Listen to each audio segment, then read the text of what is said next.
Hello everyone, আসসালামু আলাইকুম। কি অবস্থা সবার, কেমন আছো তোমরা? তো হঠাৎ করে আজকে প্ল্যান হয়েছে যে আমরা একটু চটপটি ফুচকা খেতে যাব, বিকজ আমাদের বাসার পাশেই এক জায়গায় চটপটি অ্যান্ড ফুচকার দোকান দিছে। তো ওখানে আমরা সবাই গেছিলাম, শুধু যেতে পারিনি প্রিয়াঙ্কা আপু খুবই দুঃখিত তোমাকে না নিয়ে যাওয়ার জন্য। তুমি সুস্থ হও, শীঘ্রই আমরা সবাই আবার একসাথে যাব।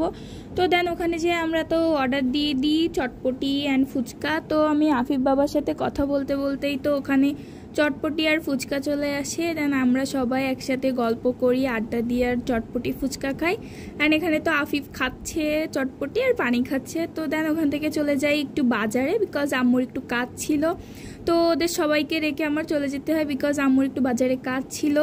তো ওখান থেকে আবার নানানোর জন্য পার্সেল নিছিলাম, নানানোর জন্য। তো এটা দিয়ে আবার চলে আসি বাজারে এসে টাইগারের জন্য মুরগি কিনি, যেন আম্মুর যেগুলো কাজ ছিল বাকি সেগুলো মিটানোর পর আবার চলে আসি একটু মাছের দোকানে, বিকজ আম্মুর একটু মাছ কেনার দরকার ছিল। তো ওখান থেকে আম্মু মাছ কিনে তারপর আবার ভ্যান ঠিক করে আমরা আবার বাসার উদ্দেশ্যে রওনা দিই। আমরা বাসায় যেতে থাকি। তোমরা আমার পেজটিকে ফলো করো আর তোমরা আমার জন্য সবসময় দোয়া করবে যেন আমি আমার ফ্যামিলি নিয়ে ভালো থাকি, সুস্থ থাকি। আল্লাহ হাফেজ।